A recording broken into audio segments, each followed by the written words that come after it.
একটা সাপ। আমি একটা সাপ দেখেছি যা ঠিক কাবার দেয়ালে ছিল। তারপর দেখলাম। কি দেখলে?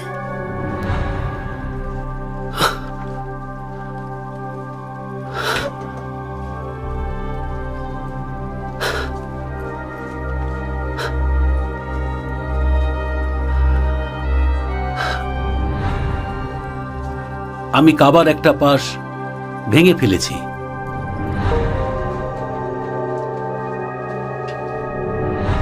শপথ! ওটার দায়িত্ব শুধু মাজলুম গোত্রেরই, কারণ ওয়ালিদি প্রথম নিজের জীবনের ঝুঁকি নিয়ে যেহেতু কাবা সংস্কারে হাত দিয়েছিল। ওই দেখো কুরাইশ বংশের কে যাচ্ছে, ওনার নাম হচ্ছে মুসাব, মক্কার সবচেয়ে সুদর্শন পুরুষ। তোমার বন্ধু তো দেখি অনেক নাম করা আর সবার উদাহরণ হয়ে গেছে।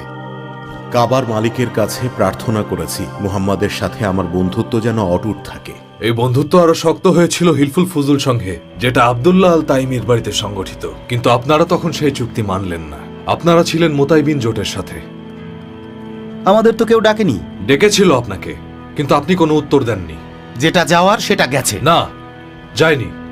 সেই চুক্তি তো বলছে তারা এখনো আমাদের বন্ধু। ও সত্য বলছে। ওই হিলফুল ফুজুল চুক্তি আরবদের তৈরি করা এখন পর্যন্ত শ্রেষ্ঠ চুক্তি। ওই চুক্তিতে সব ভালো উদ্দেশ্য ছিল, আর আব্দে সামস গোত্রেরও উচিত ওই চুক্তিতে অন্তর্ভুক্ত হওয়া। আমাদের বিষয়গুলো আমাদের বুঝতে দাও ইবনে হাজাম। এসবের মধ্যে জড়িয়ে তোমার কোনো লাভ নেই। এসবে না জড়ানোটাই ভালো। তুমি ব্যাপারটাকে অনেক দূর নিয়ে যাচ্ছ ইবনে হারব। তোমাকে একটা পুরনো চুক্তির কথা মনে করিয়ে দিচ্ছি, যেটা তুমি প্রত্যাহার করেছো। এখন দেখছি এখানে আসাটাই ভুল হয়েছে। কোথায় যাচ্ছেন? আমরা আপনাকে ধৈর্যশীল মানুষ হিসেবেই জানি। আমি এমন জায়গায় যাচ্ছি যেখানে ধৈর্যের কাছে রাগ হার মানবে না। তোমাকে রাগানোর পরিকল্পনা আমার ছিল না ইবনে হারব। আমরা শুধু মক্কার মানুষদের আর এখানকার অবস্থা নিয়ে কথা বলছিলাম। তাহলে অতীতের কথা কেন তুলছো? কেন? কারণ সেটা এখনো অতীত হয়ে যায়নি, এখনো অতীত হয়নি।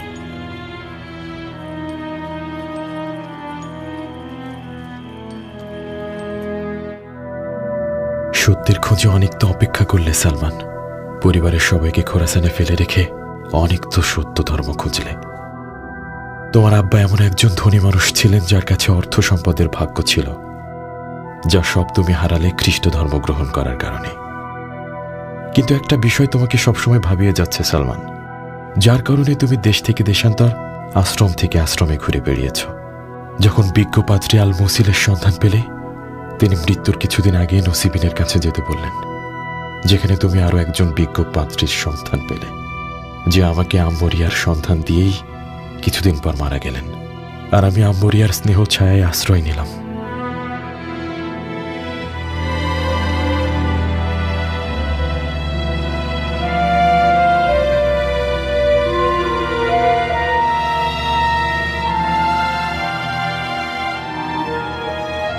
হে সালমান!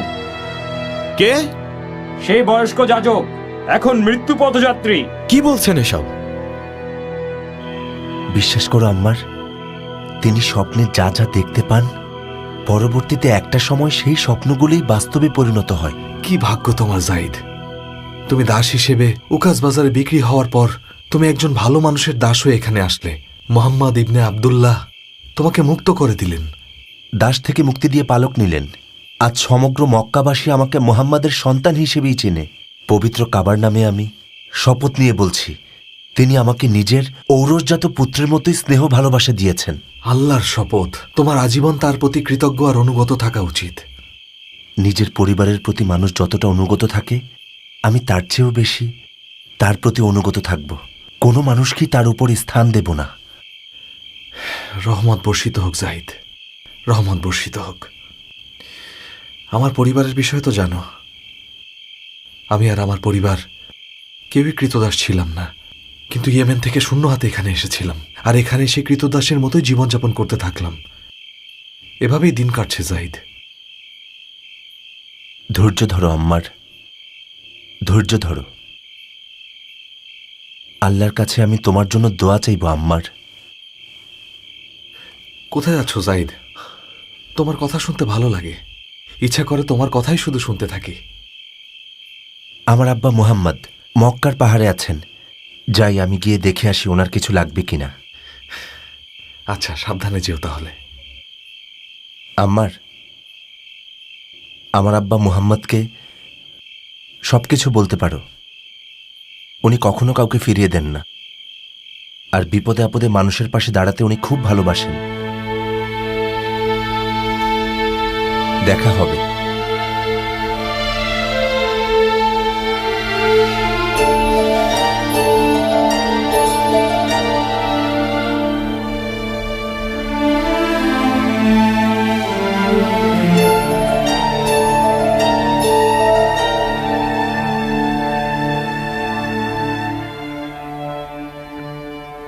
উনি আর বেঁচে নেই সালমান।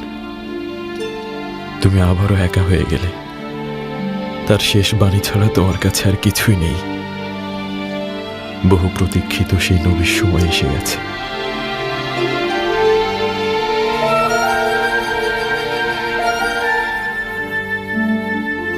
আরবের ভূমিতেই সেই মহান নবীর দেখা পাওয়া যাবে। আমাকে তার কাছে যেতে হবে।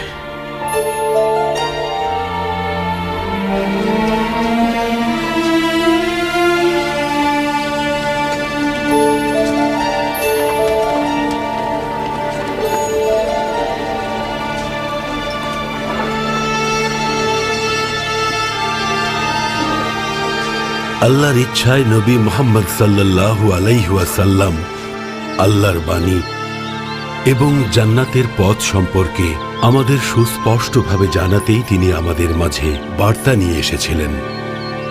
40 বছর বয়সে তিনি নবুয়াত লাভ করেন। স্বপ্নের মাধ্যমে যে সংকেত এসেছিল তা ধীরে ধীরে বাস্তবে রূপ নিতে শুরু করে। একাগ্রচিত্তে মনোনিবেশ করতে নবীজি হেরা পর্বতের গুহার শব্দহীন পরিবেশে যেতেন এবং ধ্যানে মগ্ন হতেন। সৃষ্টিকর্তা এবং ধর্মের গুরুত্বকে তিনি গভীরভাবে অনুধাবন করতেন।